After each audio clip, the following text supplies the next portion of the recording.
Listen to me. Listen carefully. Because what I am about to say to you on this video, I almost did not say at all. I almost let this one stay buried. I almost sat on it for another 48 hours, because the moment you put a story like this on record, you do not get to take it back. You do not get to walk it back. You do not get to pretend you did not say it. So before I opened my mouth, I made sure. 3 sources, 3 independent confirmations, 3 different rooms, 3 different phone calls, 3 different pieces of paper landing on 3 different desks. And by the time you reach the last word of this video, you are going to understand exactly why Claressa Shields has gone strangely quiet for 4 straight days, why her management has been making frantic phone calls behind closed doors, and why a network everybody assumed had her name on a development slate has, very quietly, taken her name off of it. Claressa Shields was inside a Lifetime project. That is the operative word, was past tense. And that project, the project nobody outside a very small circle even knew existed, has now been shelved. Not paused, not delayed, shelved. Stay with me, because the way this collapsed is more interesting than the collapse itself. About 14 months ago, deep into the back half of last spring, the team around Claressa Shields started shopping a hybrid concept around town.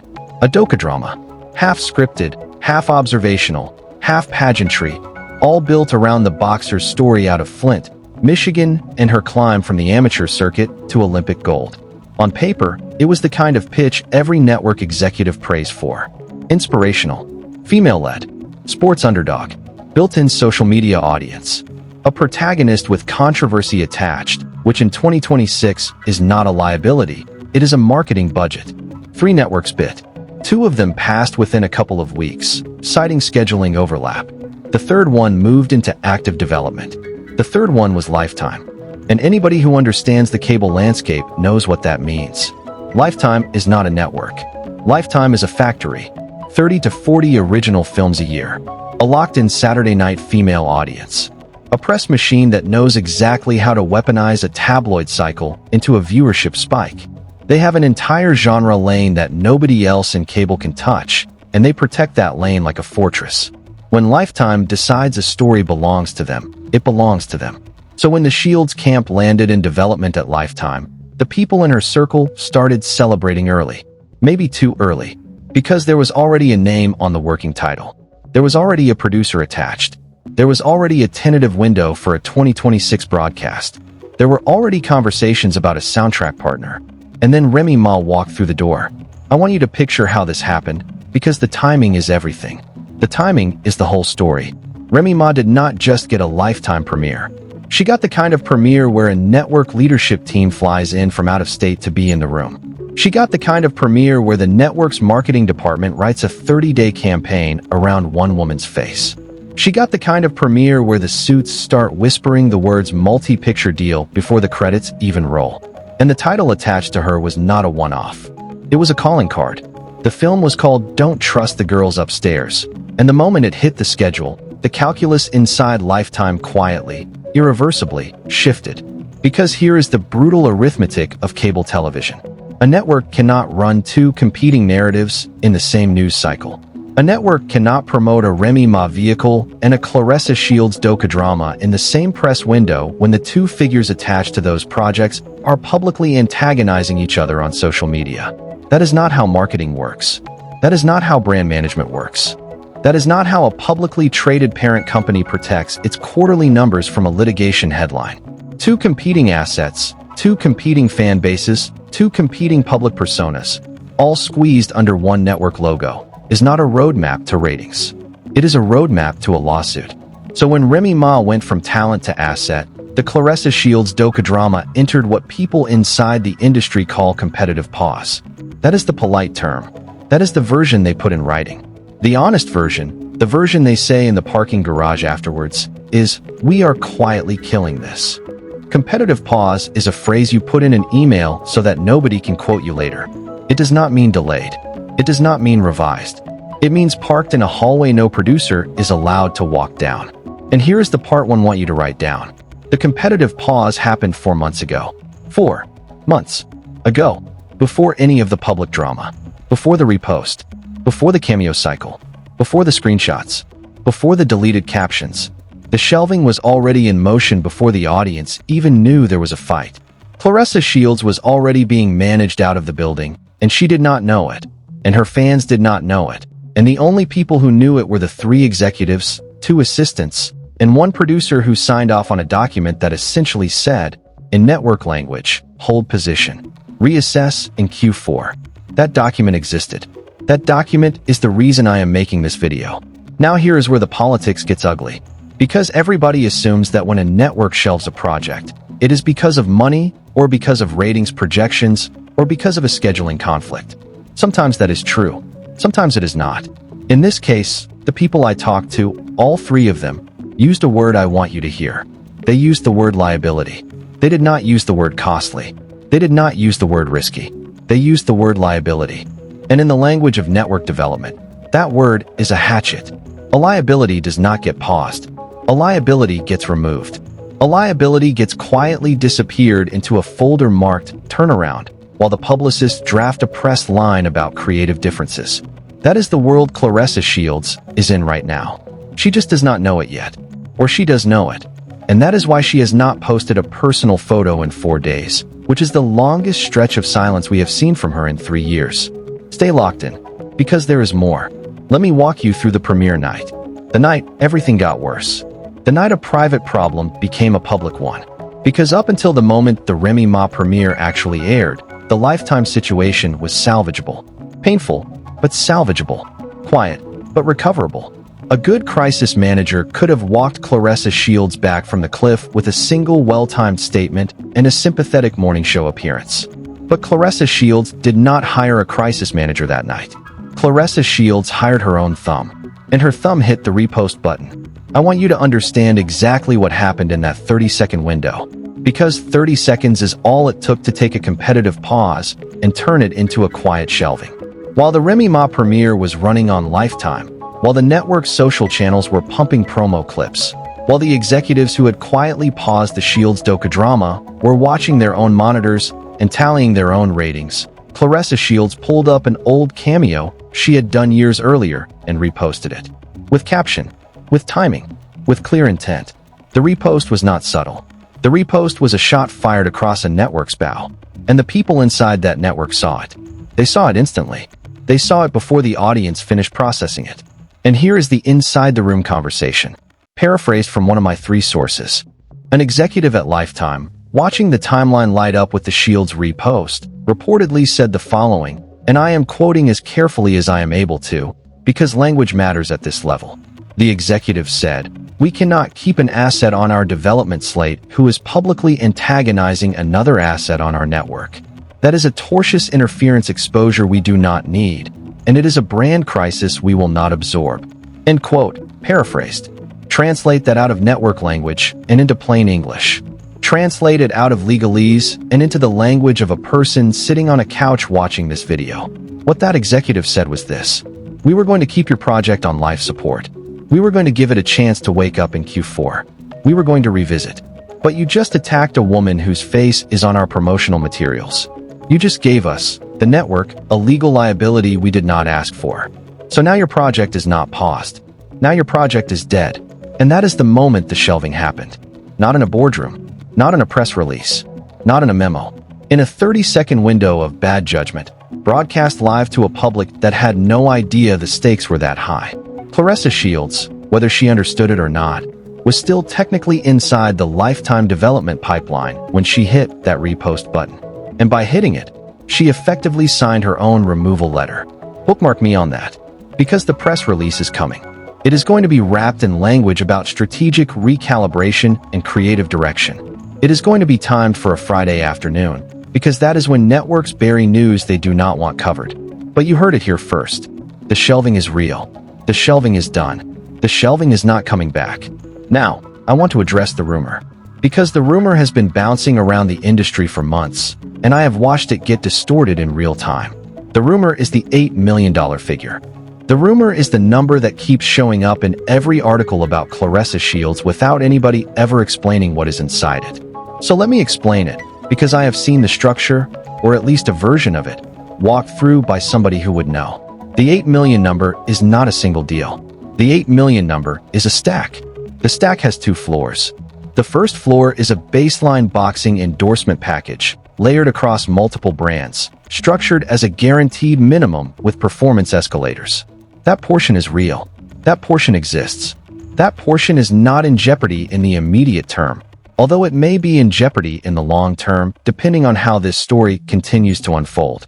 The second floor of the stack is the entertainment backend, the streaming carry, the cameo cycles, the merchandising trail, and, critically, the docu-drama production fee plus the back-end participation tied to the Lifetime project's development milestones. You see where I am going with this. The second floor of that 8 million stack was not unconditional. The second floor was tied to milestones. Specifically, it was tied to development milestones at Lifetime. If the docu-drama hit a script greenlight, a portion of the back-end activated. If the docu-drama hit a production greenlight, another portion activated. If the docu-drama actually aired, the bulk of the entertainment back-end paid out. None of those milestones are going to be hit. None of them. The script greenlight is not happening. The production greenlight is not happening. The air date is not happening. So the entertainment back-end is not activating. It is not delayed. It is not in negotiation. It is gone. Vapor. Vapor money. The phantom check. And that is the $8 million ghost. That is the number that has been quoted in every article for the last 6 months. And that is the number that is now mathematically impossible. Bookmark that too. Because when the number stops appearing in articles, you will know why. Because somebody finally checked the math. Now let me show you what Remy Ma is doing in the same window. Because while Claressa Shields is sitting on a quietly shelved project, Remy Ma is doing the opposite. Remy Ma is in development conversations for a second Lifetime film. I cannot confirm this on the record yet. I have heard it from 2 of my 3 sources independently, but neither one would go on the record about it. So treat this as strongly indicated but not yet hard confirmed. The Bronx Queen is being positioned at Lifetime not as a one-off premiere talent, but as a recurring presence. A multi-picture, multi-cycle relationship. The kind of relationship that locks competitors out for years at a time. And the second Lifetime project that Remy Ma is reportedly attached to? Brace yourself. Because the second Lifetime project that Remy Ma is reportedly attached to is a sports-adjacent drama. A sports drama. The exact narrative lane Claressa Shields was supposed to own. The exact territory the docu-drama was supposed to occupy. The exact intersection of athletic ambition, female grit, and cinematic uplift that Claressa Shields' team had positioned as her unique platform. That lane is now being annexed. That lane is now being painted in different colors. That lane is now Remy Ma's lane. And here is the part that should keep Camp Claressa awake at night. It is not just that Remy Ma is winning her own lane. It is that Remy Ma is colonizing the lane Claressa Shields was building. The strategic damage is not the loss of the docu-drama. The strategic damage is the loss of the category. Because once a network has a successful sports-adjacent female-led drama on its slate, it does not greenlight a second one. It does not need to. The lane is filled. The category is occupied. There is no room for a competing voice in the same niche on the same network. That is the part that hurts the most. Not the loss. The categorical loss. Stay with me, because I want to walk you through a term. I want to give you a piece of vocabulary you can use in the comment section, on Twitter, on any podcast that picks this story up in the next few weeks. The term is network capture. Tattoo it on. Network capture. 2 words. 3 syllables. Write them down. Network capture is what happens when a single talent becomes so valuable to a network that the network proactively eliminates competitive threats inside its own programming pipeline. It is not malicious. It is not a conspiracy. It is just brand math. The network protects the asset. The asset's rivals get quietly disappeared. The category gets locked. The lane gets sealed.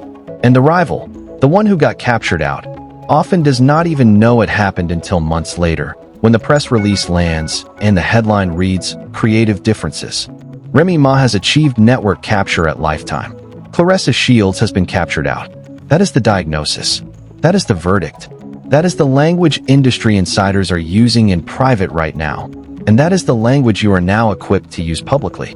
Because the more this conversation happens with the right vocabulary, the more pressure it puts on the people who made the decision to either confirm it or deny it on the record. And once they deny it on the record, the document gets pulled, and then we have proof.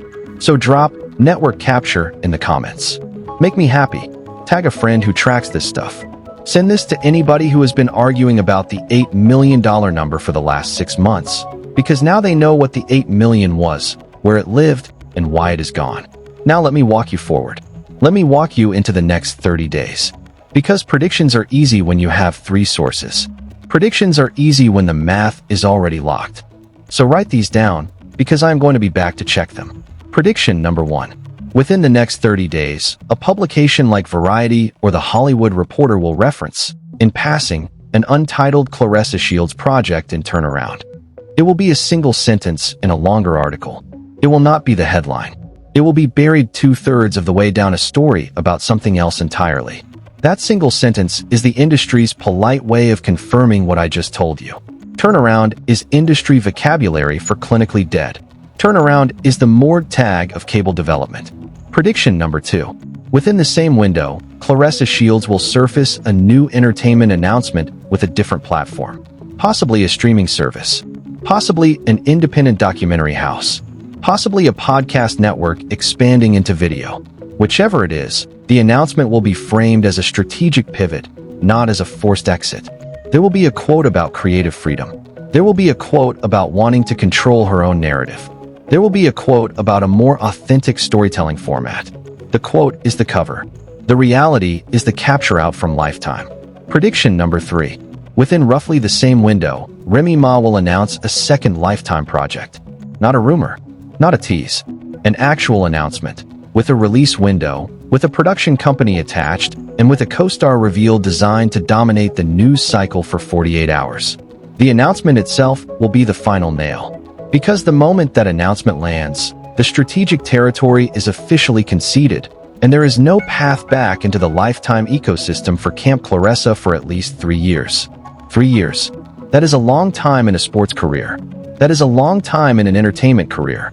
That is, frankly, the kind of timeline that resets a person's entire trajectory. Now let me give you the underground question. The one nobody is asking. The one that is going to matter the most when this story keeps unfolding. The question is this: who got hurt the worst?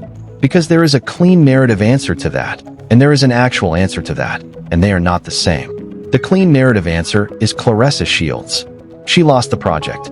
She lost the back end. She lost the lane. Easy. Clean. Move on. But the actual answer is the manager. The actual answer is the agent. The actual answer is the producer who attached themselves to the Shields project 14 months ago and is now sitting on a turnaround listing with no replacement project queued up. Because in this industry, you do not just lose a deal. You lose your standing. You lose the next pitch. You lose the next room. And the people who were quietly building careers on the back of a Claressa Shields Lifetime greenlight are now scrambling to attach themselves to other projects before the news goes public. That is the second-order damage. That is the damage nobody is reporting on because nobody is paying attention to the second order yet. But I am, and I will. And I will be back with a follow-up the moment one of those names lands somewhere else, because that landing will tell us everything we need to know about who saw this collapse coming and when. Stay with me, because we are not done. There is another thread I want to pull on. The Papoose thread. Because Papoose, for those of you who are not deep in the lore, has been a quietly central figure in this entire architecture. Papoose is married to Remy Ma. Papoose, by extension, sits inside any conversation that involves the Lifetime relationship. And Papoose has been making decisions in the last few months that, on their own, look like normal career moves, but stacked together start to tell a different story. Papoose has been positioning himself as a content executive, not just as an artist, as an executive, as somebody whose calls get returned at the network level. And in the last 60 days, 2 of my 3 sources have independently mentioned that Papoose has been in conversations with Lifetime about a producing credit on a separate, third project. A producing credit, not an acting credit, not a soundtrack credit, a producing credit, which means Papoose is being brought inside the building. Now do the math on that. Remy Ma is the on-screen asset. Papoose is the off-screen architect.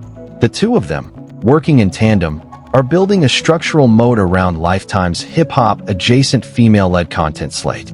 Anybody who wants to enter that lane has to walk past both of them, and anybody who has a public feud with either one of them is, by definition, walking into a closed door.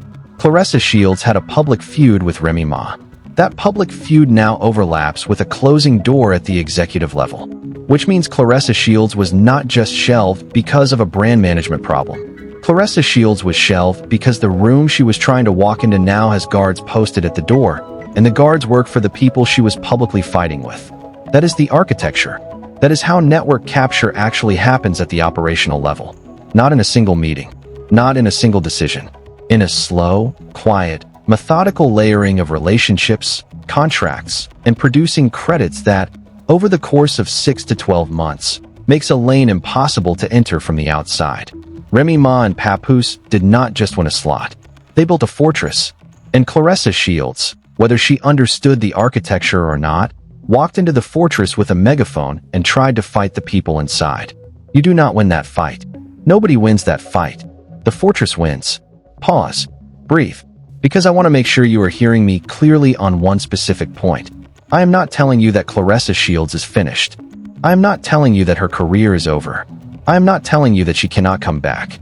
Boxing careers and entertainment careers are not the same career. Her boxing career is intact. Her boxing endorsements are intact.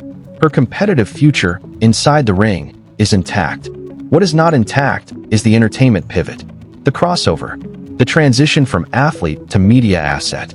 That transition just got delayed by years, possibly by half a decade, because of one strategic miscalculation and one badly timed social media decision. That is the cost. That is the price tag. That is what the repost actually purchased. And I want you to remember that, because the next time you see somebody on the internet make an impulsive social media decision in the middle of a high-stakes industry moment, you're going to think about this video.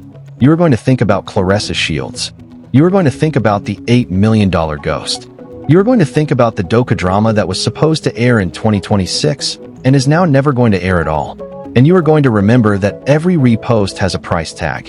Every repost has a price tag.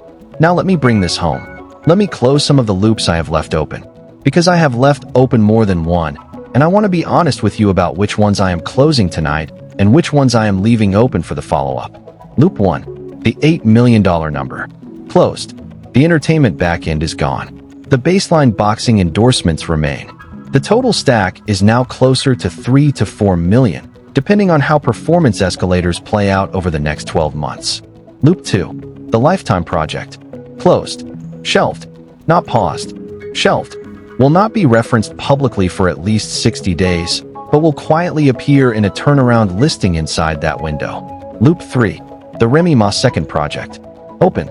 Strongly indicated, but not yet confirmed.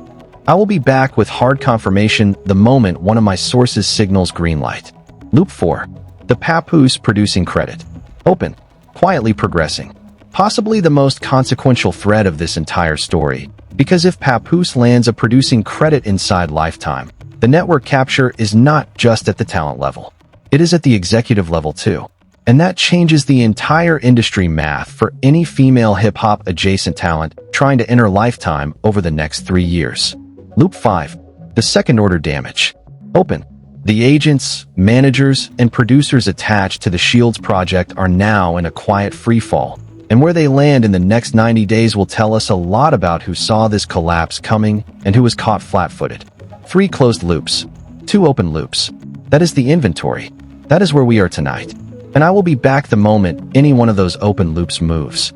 So now I want to hand it to you, because this is the part of the video where I stop talking and you start. Drop a comment and tell me where you land. Are you team Claressa Shields got captured out of a deal she should have closed 3 months ago? Are you team this was always inevitable because the boxer cannot stop posting? Are you team Lifetime made the right business call, full stop? Or are you team Remy Ma and Papoose are quietly running the most aggressive industry play of the last 5 years and nobody is talking about it? Whichever team you are on, tell me. Use the words network capture so I know you watched the whole thing. Use the words $8 million ghost so I know you are paying attention. Use the words every repost has a price tag so I know you understood the lesson. I am going to read your comments. I read all of them. The smart ones, the angry ones, the funny ones, even the ones trying to start a fight with me. And I respond to the ones that move the conversation forward. If you have not hit the like button yet, hit it now. It is one tap. It costs you nothing. It costs me a lot if you do not do it. Because the algorithm decides whether to push this video to 100,000 people or 200,000 people based on how many of you hit that button in the first 90 minutes. Help me out. Help me get this story in front of the people who need to hear it. Because there are people connected to this situation who are watching this video right now and trying to decide whether to confirm or deny it. And the more pressure we put on the public conversation, the faster they have to move. Hit subscribe if you are new here. Hit the bell so the next breakdown lands in your notifications, because the next one is already loaded, already verified, and already on the schedule. You are not going to want to miss it. The next one is bigger than this one, and this one is already pretty big. Before I sign off, one last thing. I want to acknowledge the people who told me to slow down on this story, to wait until the press release dropped, who said I was getting too far ahead of the reporting. I hear you. I respect you. And I want you to know I did not move on this until I had 3 sources. 3. That is my floor. That is my rule. So when I tell you the Lifetime project is shelved, 3 different people in 3 different rooms with 3 different incentives all told me the same thing. That is not a rumor. That is a reporting triangle. And the reporting triangle is what separates this channel from the noise. I am going to keep doing it that way. I am going to keep pulling the threads. I am going to keep walking you through the second-order damage and the third-order damage and the architecture nobody else is mapping. Because that is what you signed up for when you hit subscribe. And that is what I owe you every time I hit upload. So here is where I leave you tonight. With 3 closed loops, 2 open loops, 1 new piece of vocabulary, and 1 piece of evidence about how an industry actually moves when nobody is watching. The Claressa Shields Lifetime project is shelved. The $8 million number is no longer mathematically possible. Remy Ma is positioned for a second Lifetime project. Papoose is positioned for a producing credit. The lane is closed. The fortress is built. And every repost, every single one, has a price tag attached. Be smart out there. Be patient with the people in your life who are about to make a bad decision in a high-stakes moment. Because everybody, including Claressa Shields, including you, including me, is one bad thumb tap away from a story like this one. Be deliberate, be slow, and when in doubt, do not hit post. Save it in your drafts. Read it in the morning, then decide. I will catch you in the next breakdown. The next breakdown is already locked. The next breakdown is bigger than this one. And if you thought this one was a lot, just wait. Just wait until you see what is coming Friday. Talk soon. Stay sharp. Stay paying attention. And remember the phrase. Network capture. $8 million ghost. Every repost has a price tag. 3 phrases. 3 flags. 3 reminders. Until next time. Bye. Wait. Before I sign off for real, I have to come back to one more thing. Because I promised you forensic. And forensic means I do not leave threads dangling once I have started pulling them. So let me pull one more. I want to talk about Don't Trust the Girls Upstairs. The Remy Ma vehicle. The film that, on the surface, looks like a standard Lifetime thriller, but underneath, when you look at the credits and the production architecture, is something more strategic. Because Don't Trust the Girls Upstairs was not picked up as a one-off favor. It was picked up as a test. And the test had a very specific question attached to it. The question was, can Remy Ma carry a Lifetime audience? Not just deliver a performance. Carry an audience. Open a window. Hold a Saturday night demographic for 90 minutes, and then convert that demographic into appointment viewing for whatever Remy Ma does next. The answer, based on the numbers I have heard whispered, is yes. Loudly yes.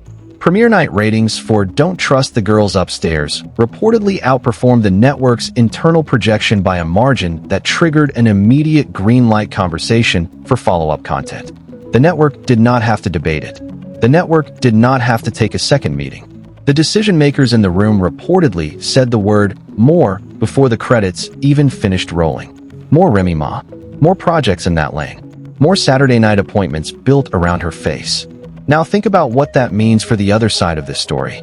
Because while Remy Ma was reportedly overperforming her own network projections, the Shields docu-drama was sitting on a shelf in a hallway nobody was allowed to walk down. While Remy Ma was being measured in audience retention curves and demographic conversion ratios, the boxer was being measured in legal exposure. While Remy Ma was being talked about as a long-term asset, she was being talked about as a short-term liability. That is the gap. That is the asymmetry. And asymmetries that wide do not close. They widen. And here is the part where I want to be fair, because I do not want this video to read as a hit piece. It is not a hit piece. It is a reporting piece. So let me give Claressa Shields the fair frame.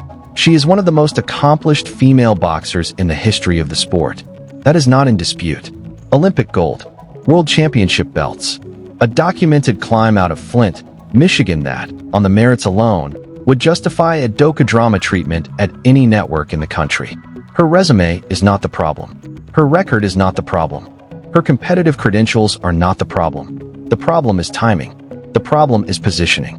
The problem is the strategic decision to pick a public fight with a woman who, at the exact moment of the fight, was being elevated by the same network where Claressa Shields had a project in development.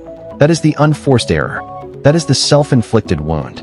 That is the moment a great athlete with a great story made an industry decision so misaligned with her own commercial interests that the only explanation is she did not know the project was still considered live. Which raises a question. A very uncomfortable question. Did somebody on her team fail to communicate the status of the Lifetime project before she hit that repost button? Because if they did communicate it, and she reposted anyway, that is a self-sabotage story. But if they did not, that is a malpractice story, and I do not know which one it is. I have asked. I have not gotten a clean answer, but I will keep asking, and the moment I get one, you will hear about it. That is loop number 6. The communication chain failure. Open. Under investigation. Now let me close on the question I know you are all waiting for me to answer. What does Claressa Shields do next? Not in the boxing ring. In the entertainment lane. Because she is not going to sit still. Anybody who has watched her career arc knows she is not built to sit still. So she is going to pivot. The question is how, when, and whether the pivot lands or becomes another data point in a longer industry story about a career that could not crack the crossover. Here is my best guess, based on the conversations I have been having. Her team is going to do 3 things in the next 90 days. First, find a smaller, independent documentary partner. Not Netflix, not Hulu, not Amazon. A smaller name, something they can spin as a creative choice rather than a fallback. Second, lean harder into the boxing content side of the business. Pay-per-view promotion, long-form interviews, branded training content, the kind of content that does not require a network greenlight to exist. Third, they're going to wait 6 months, maybe 12, until the Lifetime story fades from the news cycle. And then, when nobody is watching, they're going to try to circle back, not to Lifetime, to one of Lifetime's competitors. That is the play. That is what I would do if I were sitting on the Shield side of the table. Smaller partner, boxing content, quiet pause, strategic reentry through a side door 6 to 12 months from now. It is a survivable strategy. It is not a thriving strategy, but it is survivable. And in this business, survival is the floor you build everything else on top of. But here is the catch. While the boxer is executing that survival strategy, Remy Ma is executing an expansion strategy. And expansion always beats survival. Expansion compounds. Survival defends. The 2 trajectories were close 6 months ago. They are not close anymore. And if my predictions are right, by the end of the next 12 months, the gap between them, measured in industry capital, will be wider than at any point in either of their careers. That is the macro picture. That is the wide-angle shot. And that is the story behind the story. All right, I am done for real this time. I have given you the architecture, the vocabulary, the predictions, the timeline, the open loops, the closed loops, the questions I am still investigating, and the ones I am ready to call. Take all of it. Drop your reactions in the comments. Send this video to anybody who has been following the Claressa Shields and Remy Ma situation from the outside, because nobody else is going to break this story this way for at least another 2 weeks, and by then the press release will already have softened the impact. You heard it here first. Remember that. When the Variety paragraph drops, when the turnaround listing appears, when the second Remy Ma project announcement lands, when the Papoose producing credit gets confirmed, when the smaller Claressa Shields documentary partner gets revealed, remember that you heard the structural breakdown on this channel, on this video, on this night, before anybody else put it in writing. That is the value of staying locked in. That is the value of subscribing. That is the value of hitting that bell. Because the next breakdown is going to land before the news cycle catches up. And the breakdown after that is going to land before this one even finishes spreading. That is the rhythm. That is the pace. And the only way to stay inside that rhythm is to be in the notification list when the next one drops. So get in the notification list. hit the bell, hit the like, drop the comment, tag a friend. Each of those signals helps push this story to somebody who needs to hear it. I will catch you next time. The next breakdown is loaded. The next breakdown is bigger than this one. And remember, no matter who you are rooting for in this story, no matter whether you are Team Claressa Shields or Team Remy Ma or Team Lifetime or Team Stay Out of It, the lesson at the bottom of this video is the same one. Every post has a price tag. Every repost has a bigger one.